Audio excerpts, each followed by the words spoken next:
No, in Bible clearly we can see how the spirit of discouragement started working in the lives of the people.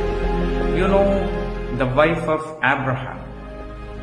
See, God already promised for Abraham that I will make you as a father of many nations. But this woman, this Sarah, she allowed the spirit of discouragement in her life, and she also released the vibes from the Sarah, the spirit of discouragement entered into Abraham's life. In what way, you know? This Sarah, the woman of Abraham, called Abraham and said that, how long I should be in this way?